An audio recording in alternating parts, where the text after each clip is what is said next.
आदाब नमस्कार। मैं आपका दोस्त नौशाद हिंदुस्तानी।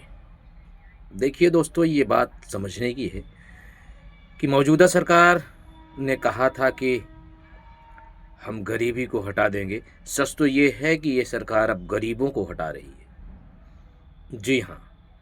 जी, क्या आपने कभी सोचा है कि ये जो स्कूल हैं, इतनी ज़्यादा महंगी किताबें, इतनी ज़्यादा महंगी फीस और नकेल नहीं कसी जा रही है। अब गरीब मज़दूर जब मज़दूरी करता है, तो सच तो ये है कि खुद को खाने के उसको पैसे नहीं होते, तो फिर बच्चों को कैसे पढ़ाए? और समाज ये कहता है कि गरीबों को आगे आना चाहिए, बच्चों को पढ़ाना चाहिए। तो ये बड़ा संजीदा मसला है और इस पर कोई ना समझने की कोशिश कर रहा है, ना तो कोई आवाज़ उठा रहा है। क्योंकि उनके बच्चे बाहर कंट्री में पढ़ते हैं और उन्हें तो कोई दिक्कत है नहीं, क्योंकि उनको पैसे मिल रहे हैं। और दिक्कतें हैं तो हमारे और आपके बच्चों के लिए। अब इस पर आवाज़ कैसे उठाई जाए, कैसे अपनी बात को रखा जाए और किस स्तर से काम किया जाए, ये भी एक चिंता का विषय है। अक्सर हम हमारे यहाँ जब वोट माँगने आते हैं, चाहे वो विधानसभा का हो या संसदीय का हो, तो हम वोट बड़ी आसानी से दे देते हैं, पार्टियाँ देखकर, व्यक्तिगत विचार को देखकर। और लॉलीपॉप वो देते हैं, हम उसे एक्सेप्ट करते हैं, कुछ पैसों पर बिक जाया करते हैं। तो ऐसे तो मसले हल नहीं होंगे। उनसे अपनी बात रखनी होगी, अपनी बात करनी होगी, पूरा गाँव समाज मिलकर, तब तो मसले हल हो सकते हैं कि आप मेरे बच्चों को क्या देंगे? आप हमारे यहाँ का रास्ता क्यों नहीं बनवा रहे हैं? आप बहुत सारी चीज़ें हैं जो आज हमारे गाँव में नहीं हैं, तो उन सब को लेकर बात तो करनी होगी। अब देखिए ना, कई हज़ार करोड़ों के जो प्राइमरी स्कूल हैं, 2, 4, 10, 20, 50 बच्चे शायद किसी स्कूल में होंगे। क्यों वहाँ बच्चे नहीं जा रहे हैं? सरकारी प्राइमरी स्कूल है, टीचर को वहाँ 50, 70, 80 हज़ार सैलरियाँ दी जा रही हैं और फिर वहाँ बच्चे एक भी नहीं किसी के जा रहे हैं।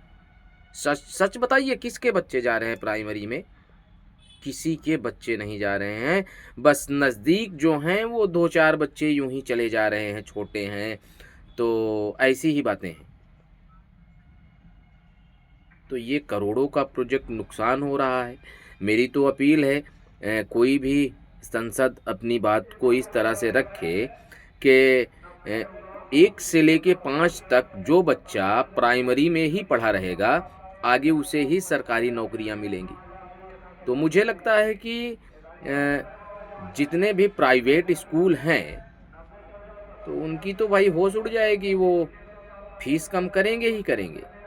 क्योंकि जब ये रूल्स लागू कर दिया जाता है कि 1 से 5 तक कतई बच्चा प्राइमरी स्कूल से पढ़ के आएगा, तभी उसे सरकारी जॉब मिलेंगे, तभी वो सरकारी जॉब के काबिल होगा। फिर देखिए, यही प्राइमरी स्कूलें हाउसफुल चलने लगेंगी, नाम लिखने के लिए रजिस्टर फुल हो जाएगा और ये कहा जाएगा कि सर आप लेट कर दिए, आपको और पहले आना था, अब बच्चों का कोटा पूरा हो गया है।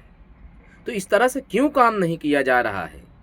ये सोचने की बात है। शायद हम और आप वहाँ तक नहीं सोचते, पर कोशिश करना चाहिए कि ये सरकार चाहती आखिर क्या है? हमें आपको गरीब रहना चाहती है, क्योंकि हम और आप पढ़ लेंगे तो आवाज़ उठाएँगे, आंदोलन करेंगे, सच के लिए हम संघर्ष करेंगे। अक्सर हमारे समाज में, हमारे दोस्तों में ये पाया जाता है, वो यही बात कहते हैं कि भैया हमको राजनीति से क्या करना? हम तो ठेला लगाते हैं, ठेला लगाएँगे, हम तो गाड़ी चलाते हैं, गाड़ी चलाएँगे। ठीक इसी तरह अगर सोच लिए होते मुल्क की आज़ादी को लेकर लोग, कि भैया हम तो सताए जा रहे हैं, सताए जाएँगे, उनसे कहाँ हम टकराव कर पाएँगे, ब्रिटिश गवर्नमेंट, उनके पास ताकतें ज़्यादा हैं, तो शायद मुल्क नहीं आज़ाद हो पाता।